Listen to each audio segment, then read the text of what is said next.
t'accueillons, Seigneur, nous t'accueillons, ô roi et Dieu d'amour, tu es le bienvenu. Seigneur, nous t'accueillons, Seigneur, nous t'accueillons, ô roi et Dieu d'amour, tu es le bienvenu. Mon cœur, notre cœur t'adore et toute âme s'éveille, ô roi et Dieu d'amour, tu es le bienvenu. Notre cœur t'adore et toute âme s'éveille, ô roi et Dieu d'amour, tu es le bienvenu.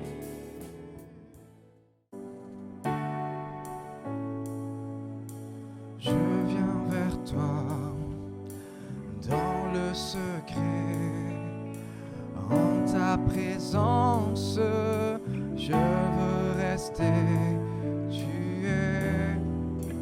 Tu seras toujours là.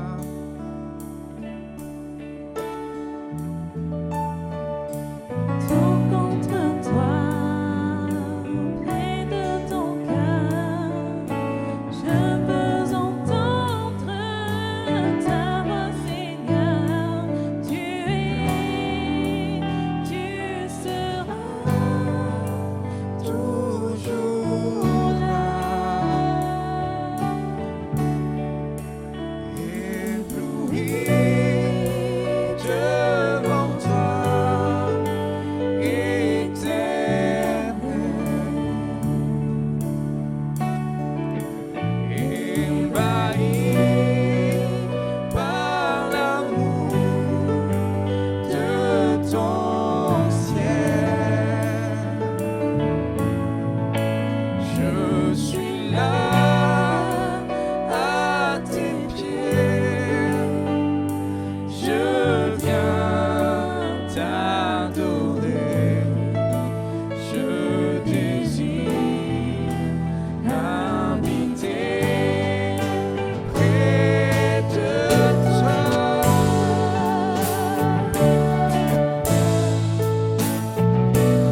Nous prions que dans cette matinée, s'il y a des amis qui viennent pour les premières fois au milieu de nous, nous demandons à Dieu de parler à votre cœur. Demandons au Seigneur de parler au cœur de chacun. Mais le but de cette réunion, c'est que nous puissions être fortifiés, édifiés. Je ne sais pas, je pense pas que je vous apprenne des choses nouvelles. Mais je voudrais simplement, et j'ai un vif désir, c'est celui de vous annoncer l'Évangile. Alléluia, gloire à Dieu. Ça, c'est ce que dira l'apôtre Paul dans l'Épître aux Romains au chapitre 1er et au verset 16. Il dira ceci, j'ai un vif désir, c'est celui de vous annoncer l'Évangile, la bonne nouvelle. La bonne nouvelle qui est le salut, le moyen, n'est-ce pas, d'être sauvé. Et c'est pour quiconque croit, des Juifs, premièrement, et puis des païens, et puis des Nîmois, et puis tous ceux qui sont sur la surface de la terre. Pour quiconque, que Dieu soit béni. Alors, si je vous posais la question, ce matin, on va lire la Bible, ne vous inquiétez pas. Hein, je sais qu'il y a des endroits où ça se perd un peu peut-être, mais on va lire la Bible. Hein. On va lire la parole de Dieu. Hein. Si je vous pose la question, comme je l'ai fait jeudi après-midi, l'Évangile, la bonne nouvelle. Alors la bonne nouvelle, vous me direz, oui, mais c'est la parole de Dieu, c'est ce qu'on reçoit de la part du Seigneur. Mais ce qu'on oublie, de dire, c'est que l'Évangile, eh bien, c'est une personne. L'Évangile, c'est une parole de Dieu. L'Évangile, ce sont des œuvres. Et l'Évangile, comme dit l'apôtre Paul dans le texte que je viens de citer, c'est une puissance, alléluia, et une puissance qui agit encore parmi nous aujourd'hui. Alors quand nous lisons dans la parole de Dieu, eh bien dans les évangiles, nous voyons qu'il y a bien sûr la personne de Jésus qui est mise en avant. Je crois que quand on prend la parole de Dieu, que ce soit dans l'Ancien Testament ou dans le Nouveau Testament, eh bien, il est toujours parlé de la personne de Jésus, n'est-ce pas? L'apôtre dira que dans l'Ancien Testament, c'est l'ombre des choses à venir qui nous sont relatées, mais quand on est dans le Nouveau Testament, on est en pleine lumière, alléluia, parce que Jésus va se révéler, et il se révèle parce qu'il a un but, n'est-ce pas? Et le but, c'est de sauver et de bénir. Alors l'évangile, bien sûr, Jésus, n'est-ce pas, va ouvrir les yeux des aveugles, l'évangile va faire de grands miracles, on peut pas les citer. Quand vous lisez dans l'évangile de Matthieu, vous avez ce chapitre où il y a tout un tas de miracles, il y a des délivrances, etc. Et c'est vrai que quand on regarde au ministère de Jésus-Christ, je dirais, le 90%, ce sont des miracles et des prodiges. Donc on peut se dire aujourd'hui que c'est le but de la venue de Jésus, mais le but premier, c'est le grand miracle de la conversion, gloire à Dieu. Vous savez, quand on dit on est passé des ténèbres à son admirable lumière, quand on est passé de la mort à la vie, quand on est passé du royaume de Satan au royaume de Dieu, et comme quand on vient de le chanter, on est en pleine lumière, Dieu soit béni. Eh bien, ce matin, c'est ce que j'aimerais partager avec vous. On va voir que le Seigneur est celui qui vient pour guérir, c'est vrai, mais surtout pardonner les péchés. Et il y a un passage dans la parole de Dieu que je vous propose de lire. C'est dans l'évangile de Luc. Nous allons lire au chapitre, c'est le chapitre 5e, et il nous est parlé de la guérison d'un homme qui était paralytique. Alléluia. Il y a un autre passage où il est écrit dans l'Épître aux Hébreux, « Aujourd'hui, si vous entendez sa voix, n'endurcissez pas votre cœur. » Alléluia. Dieu fixe aujourd'hui un jour nouveau. On va lire ici, voilà, l'évangile de Luc. Je dis cela aujourd'hui parce que vous allez voir que ce texte se termine justement par ces paroles. Il nous est dit que tous ceux qui ont assisté à ce grand miracle vont dire, eh bien, qu'ils ont vu des choses étranges. Mais que se passe-t-il? Alors, faisons donc la lecture. Il nous a dit au verset 16, au verset 15, tiens, au verset 15 du chapitre 5, il nous a dit, sa renommée se répandait de plus en plus et les gens venaient en foule pour l'entendre et pour être guéris de leur maladie. Gloire à Dieu. Et lui, Jésus, il se retirait dans les déserts et priait. Un jour, Jésus donc enseignait, des pharisiens et des docteurs de la loi étaient là assis, venus de tous les villages de la Galilée, de la Judée, de Jérusalem, et la puissance du Seigneur se manifestait par des guérisons. Voici des gens portant sur un lit un homme qui était paralytique, cherchaient à le faire entrer et à le placer sous ses regards. Comme ils ne savaient par où l'introduire à cause de la foule, ils montèrent sur le toit et le descendirent par une ouverture avec son lit au milieu de l'assemblée devant Jésus. Voyant leur foi, Jésus dit, « Homme, tes péchés te sont pardonnés. » Les scribes et les pharisiens se mirent à raisonner et à dire, « Mais qui est celui-ci qui profère des blasphèmes? Qui peut pardonner les péchés si ce n'est Dieu seul ?» Jésus, connaissant leurs pensées, prit la parole et leur dit, « Mais quelle pensée avez-vous dans vos cœurs?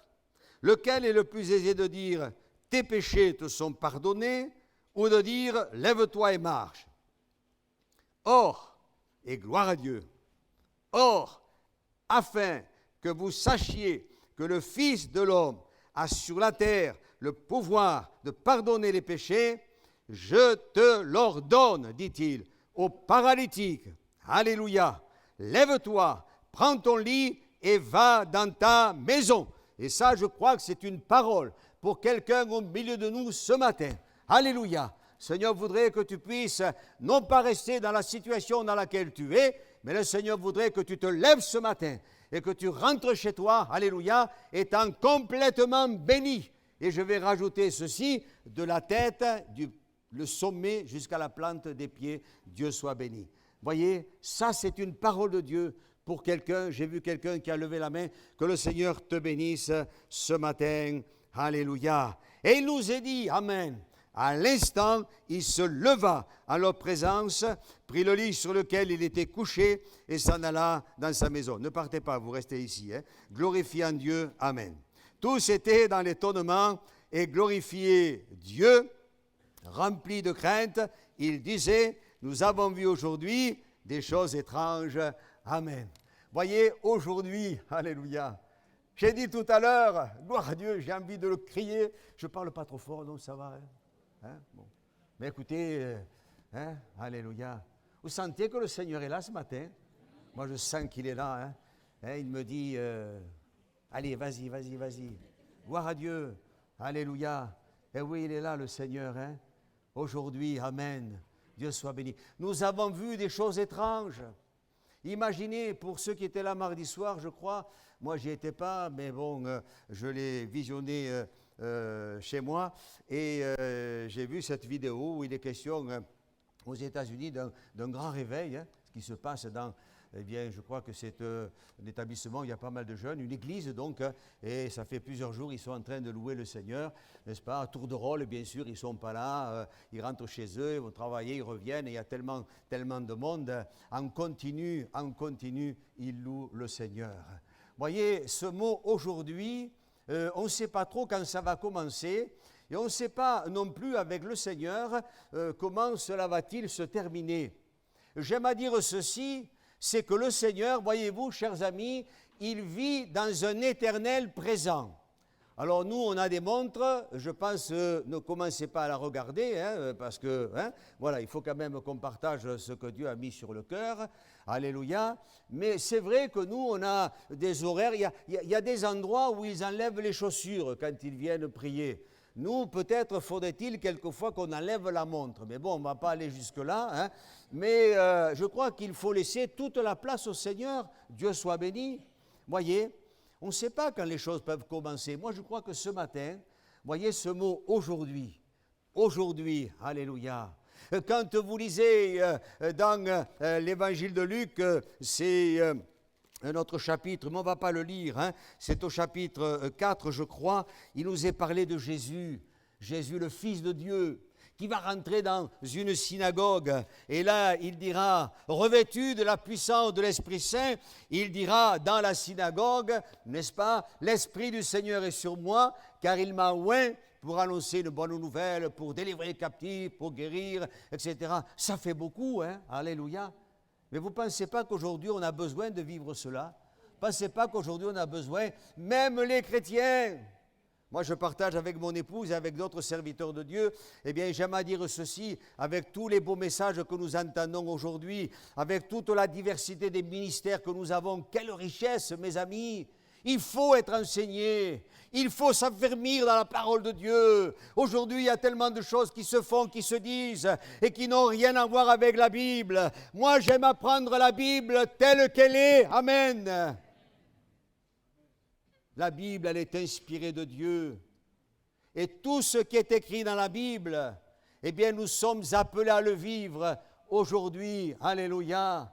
Mais je crois qu'aujourd'hui, dans nos assemblées dites de Pentecôte et dans toutes les églises en général, ce dont nous avons besoin, c'est de voir le Seigneur à l'œuvre. Alléluia.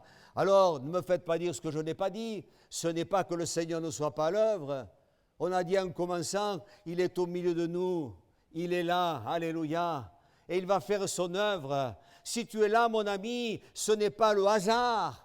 Je disais il y a quelque temps, on parlera du hasard parce qu'on ne veut pas que la chose, elle est signée par Dieu. Alors on ne l'admet pas, on n'en veut pas. Mais mes amis, Dieu est maître et souverain. Oui, Dieu peut faire encore de grands miracles. Et on a besoin, j'ai besoin, je disais tout à l'heure, dans nos familles, ceux que nous aimons et ceux que nous aimons peut-être un peu moins, mes amis, eh bien ils ont besoin aussi d'être bénis. On veut les bénir. On veut te bénir ce matin. On veut te bénir dans le nom de Jésus, qui que tu sois. Alléluia. Oh, c'est aujourd'hui, c'est le jour du salut. C'est le jour de la délivrance. C'est le jour où je crois le Seigneur veut nous étonner parce qu'on n'a pas l'habitude. On a perdu l'habitude, voyez. Mais il y a de bonnes habitudes. Ah, je dis Seigneur, ce serait vraiment une bonne habitude, formidable. Seigneur, si on pouvait, je ne veux pas être négatif, ne le pensez pas comme cela, mais peut-être, j'allais presque dire, Seigneur, si à chaque réunion, on avait au moins un miracle. Vous voyez, on n'est pas exigeant, hein? Mais on l'a. Ne me faites pas dire ce que je n'ai pas dit, on l'a. Et moi, je crois que la réunion n'est pas terminée. Et puis, ça commence aussi dans chacune de nos vies. Hein? On pourrait témoigner, mes amis, des miracles que nous avons connus, les uns et les autres. Moi, je me souviens de cette femme, il y a quelques années de cela, j'étais à Clermont-Ferrand pour faire une mission. Et puis, donc, comme ce matin, on a chanté, et voilà qu'à un moment donné, eh bien, je ne sais pas si c'est l'âge, mais j'ai dû me lever parce qu'il a fallu que j'aille aux toilettes. Alors, des fois, bon, vous savez, je n'étais pas en train de prier, hein, parce que, voilà, je vous dis dans la confidence ces petites choses comme ça, mais bon, ça arrive peut-être qu'à moi, enfin, je ne sais pas. Et puis, je me suis levé. Et en remontant l'allée, comme je pourrais le faire ici, j'ai posé ma main sur une personne qui me connaissait parce que, comme j'y suis allé quelques fois, et en posant ma main sur son épaule, je lui ai dit « Que Dieu vous bénisse, ma sœur ». Et puis je suis parti, voilà, et puis voilà, et puis je suis revenu. Et voilà que le lendemain, eh bien, à la réunion suivante, cette personne est arrivée à l'église toute joyeuse, toute excitée, et elle levait les mains comme cela. Et je dis, mais qu'est-ce qui se passe? Qu'est-ce qui lui arrive? Oh, le pasteur, je l'ai regardé, il m'a dit, non, je ne sais pas, d'habitude elle n'est pas comme ça. Et quand on lui a demandé ce qui s'était passé, eh bien cette personne a dit, mais vous ne vous rappelez pas, frère, demain, oui, il me bénira demain, mais hier, le Seigneur m'a déjà béni. J'ai dit, mais comment cela se fait-il? Vous n'êtes pas venu à l'imposition des mains, je ne pense pas. Elle m'a dit, mais c'est quand vous avez posé votre main sur mon épaule et quand vous m'avez dit justement que Dieu vous bénisse, qu'à ce moment-là, j'ai senti comme eh bien, quelque chose venant de la part de Dieu. Et moi qui ne pouvais pas lever mon bras, n'est-ce pas, je devais même subir une intervention. Eh bien, regardez, je me suis mis à lever mon bras et tout va bien aujourd'hui. Alléluia, amen. Alors, qui fait ces œuvres-là? Eh bien, c'est le Seigneur, amen. C'est le Seigneur, parce que le Seigneur, eh bien, il ne change pas, il veut le faire pour toi ce matin. Revenons un petit peu à notre bonhomme ici, n'est-ce pas, qui lui a plus que le bras, hein, parce qu'il est paralytique, il est sur un lit, n'est-ce pas, et le texte nous dit que cet homme, lui, il ne peut pas se mouvoir, parce qu'il est handicapé. Et le texte précise, c'est ce qui m'a amené à la réflexion, parce que je le connais ce passage. Vous savez, quand on aime à lire la Bible, il y a des passages qu'on connaît, il y en a d'autres qu'on affectionne peut-être plus que d'autres. Et tout en réfléchissant encore ce matin, et je dirais presque cette nuit, je me disais, mais quand même, Seigneur, cet homme a été béni. Ils ont dit en conclusion, on a vu des choses étranges, mais d'où cela vient-il? Quelles en sont les raisons finalement? Eh bien, je me suis dit, il y a le dévouement de ces 4 personnes, les amis qui sont là. Vous avez remarqué que dans ce passage, il est écrit qu'il y a des gens qui ont amené le paralytique devant Jésus. Et il n'y a pas de noms qui sont mentionnés ici, il n'y a rien de précis, mais tout simplement parce que, vous savez, quand on se dévoue pour le Seigneur, on le fait, les chrétiens, vous le savez, parce qu'on est tous pareils, on vit dans l'humilité. Dieu nous garde, on ne serait pas du tout orgueilleux. Moi, je vous donne ce petit témoignage et je le fais avec beaucoup d'humilité parce que ce n'est pas moi, le petit prédicateur, ce n'est pas ma main, c'est vraiment la puissance de Dieu. Alléluia. Dieu soit béni. Amen. Et s'il n'y avait pas eu ces 4 amis, eh bien, le paralytique, il serait encore devant la porte, à attendre. Moi, ces 4 amis me font penser à l'église de Jésus-Christ. Cela me fait penser à ce que vous êtes tous, vous qui avez donné votre vie au Seigneur. Eh bien, je bénis Dieu parce que, voyez, s'il n'avait pas été là, ce matin, je réfléchissais, je me disais, Seigneur, si nous sommes là, si l'Église, elle est là aujourd'hui, si on a été, nous, amenés un jour au pied de Jésus, pas parce qu'on était dans l'état de cet homme, mais parce que dans notre cœur, il y avait ce péché, et on va y venir, eh bien, si on n'avait pas prié pour nous, si on n'avait pas intercédé peut-être des anciens, des membres de la famille, eh bien, nous aussi, on serait perdus, on n'aurait pas d'espoir, il n'y aurait rien, n'est-ce pas, pour nous, on n'aurait pas d'avenir finalement, mais parce que ces 4 amis qui, si je veux leur donner un nom, je les appellerai le frère amour, je parlerai du frère persévérance, je vais parler du frère unité, alléluia, et puis aussi parlons de la foi. Vous voyez, c'est ce qui, je dirais, animait ces 4 personnages, et c'est ce qui anime l'Église aujourd'hui. Vous voyez, mes amis, quand on parle de grands miracles, d'être béni et d'être encouragé par le Seigneur, c'est parce qu'il y a une Église qui prie. Et je voudrais exhorter les chrétiens à continuer de prier le Seigneur. Je crois que nous sommes dans des temps qui sont de plus en plus difficiles. Et ça, on l'entend à chaque réunion, on l'entend chaque fois qu'on allume la télévision. On a toutes ces informations et on vous parlera de la bombe atomique. Et les politiques commencent à prononcer le mot « Troisième guerre mondiale », etc. Alors on se dit, Seigneur, on sait que ça va arriver.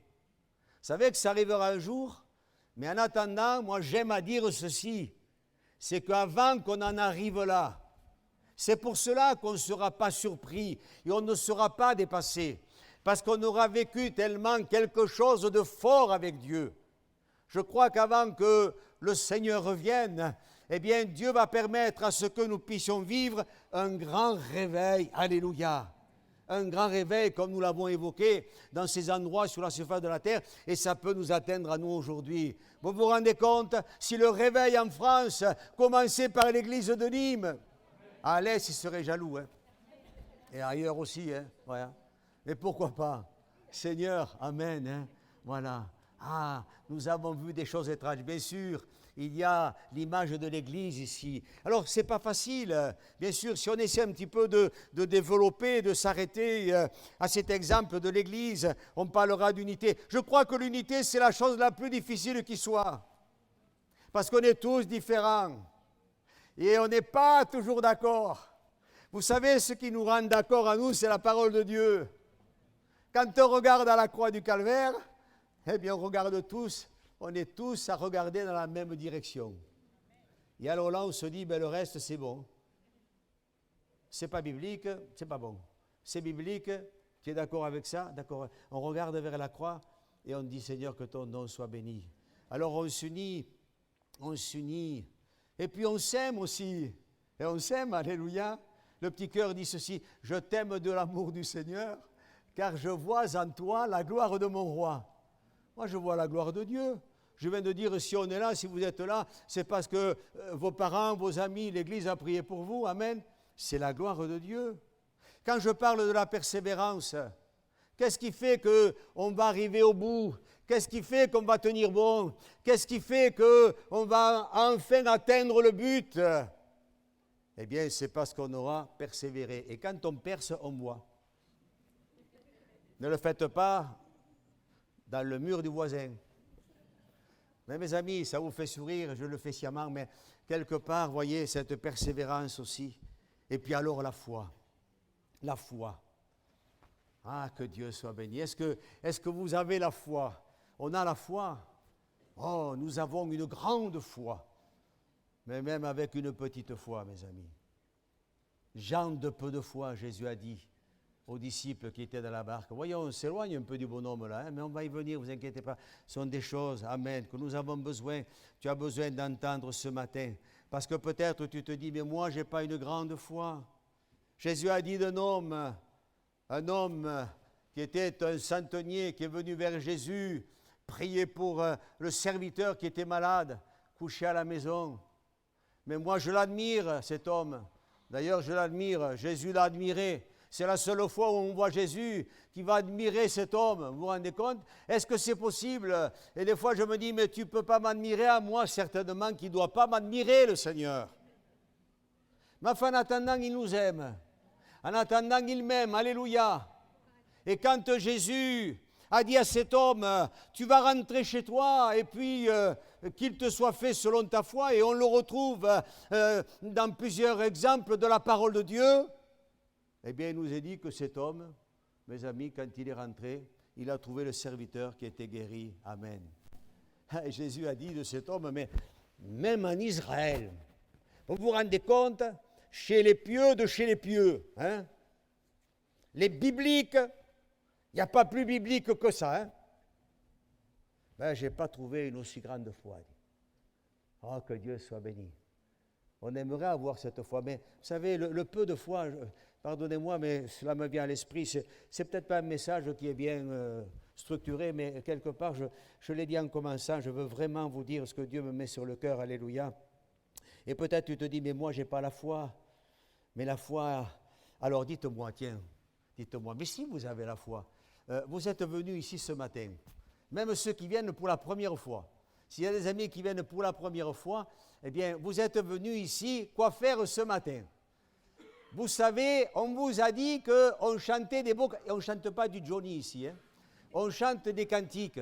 Donc déjà, vous êtes venus parce que, voilà, il y a ce sentiment de foi. Vous savez qu'on ouvre la Bible. Alors en plus, ce matin, vous êtes tombé sur un prédicateur qui, c'est peut-être pas celui qui vous convient le plus, mais enfin, voilà, vous êtes venus, n'est-ce pas? Et vous savez qu'on va parler de Dieu.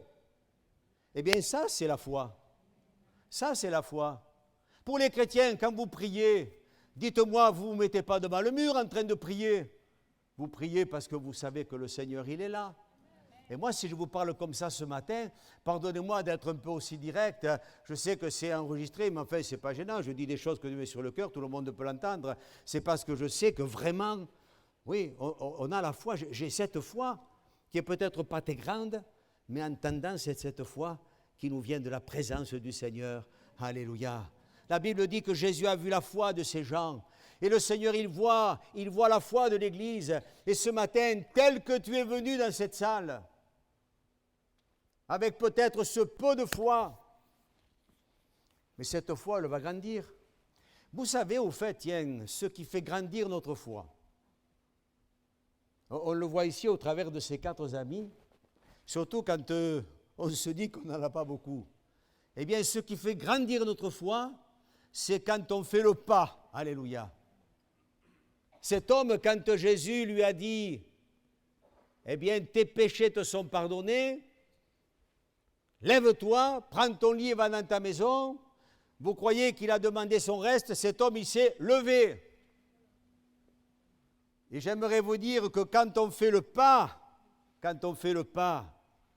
même si on n'a pas beaucoup de foi, je vais dire quelque chose ici, ne vous méprenez pas, parce que je viens de le citer au travers de cet exemple. On vient pour écouter la parole de Dieu, on sait qu'on chante des cantiques, donc on vient, n'est-ce pas, pour eh bien, parler de choses spirituelles.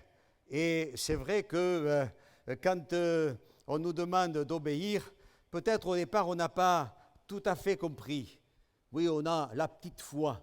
Mais le fait de faire ce pas, comme cet homme ici qui, entendant la parole de Jésus, va se lever, eh bien, ça va. Même si on n'en a pas, je dirais, des quantités de foi, cela va stimuler ce peu de foi qui va nous donner de la voir grandir et de voir encore de plus grandes choses.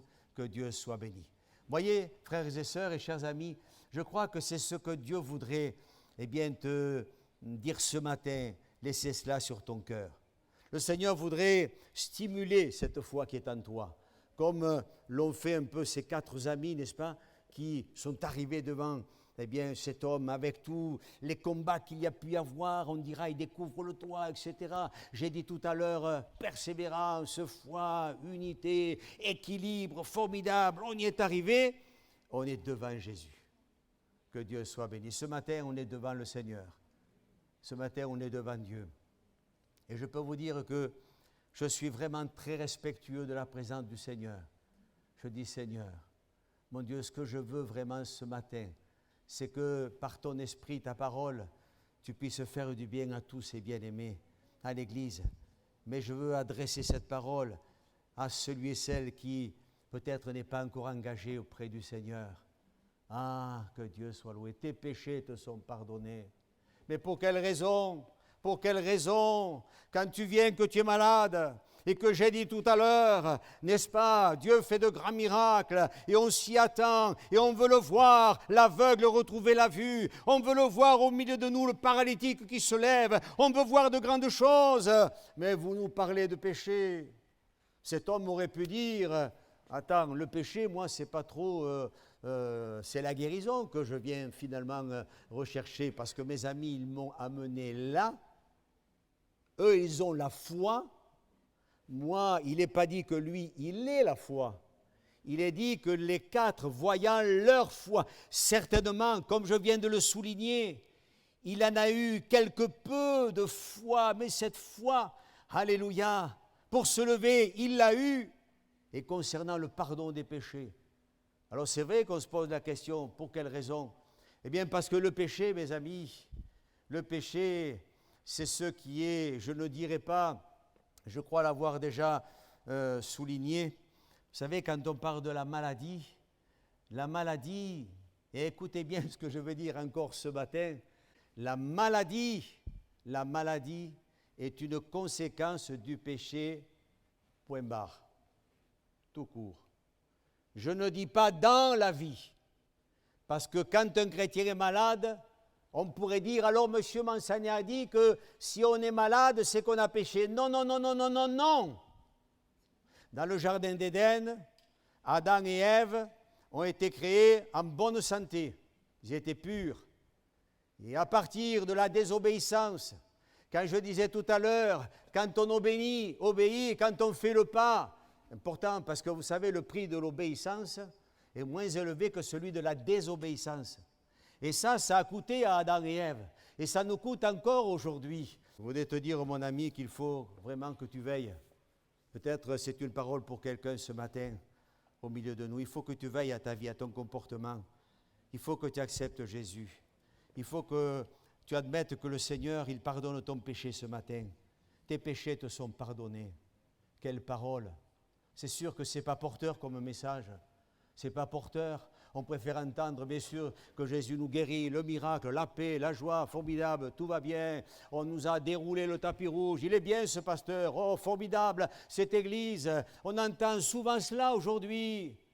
Bien sûr que Dieu nous aime. Et comme je disais tout à l'heure, même si nous n'avons que peu de foi, eh bien le Seigneur, il se plaît à étendre ses mains. Le Seigneur, il se plaît à nous prendre dans ses bras. Il pourrait nous rejeter, nous dire, regardez, on arrive à l'étang de la fin. Je reviens à l'église. Que fait l'église aujourd'hui? Ben, l'église, elle se tient devant toi, Seigneur. L'église, elle reconnaît, et je reconnais que j'ai besoin peut-être de revenir à ce feu du premier amour.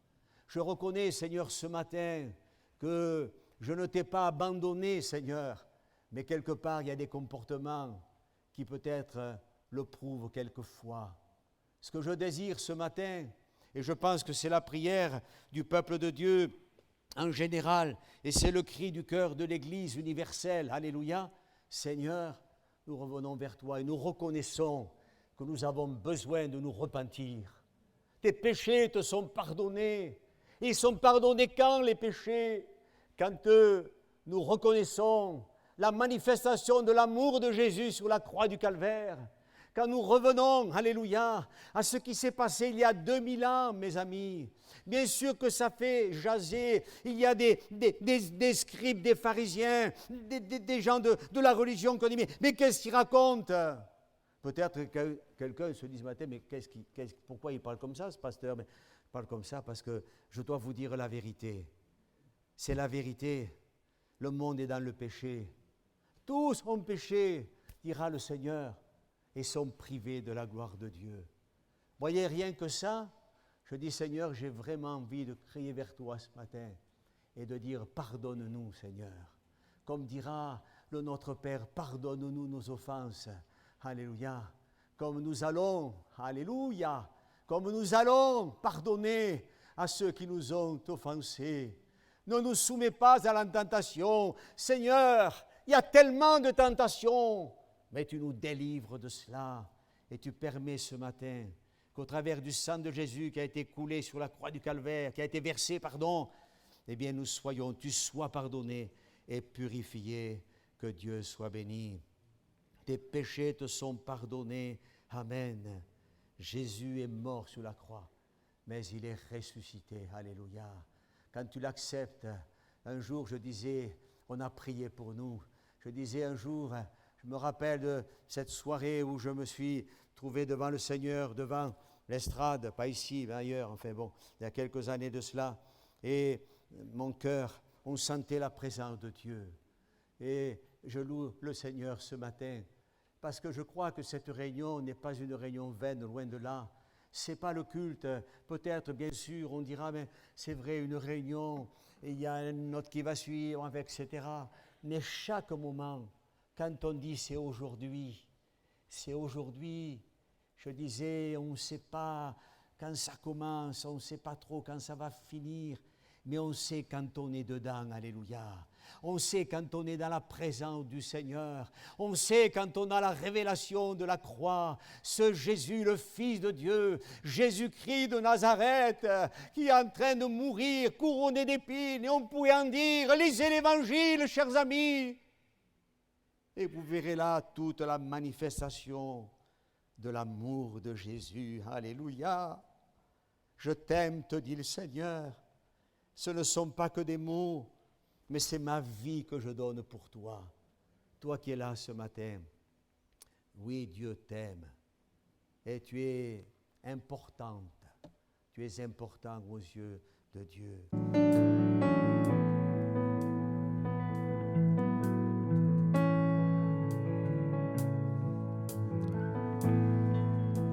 Attire-moi à toi.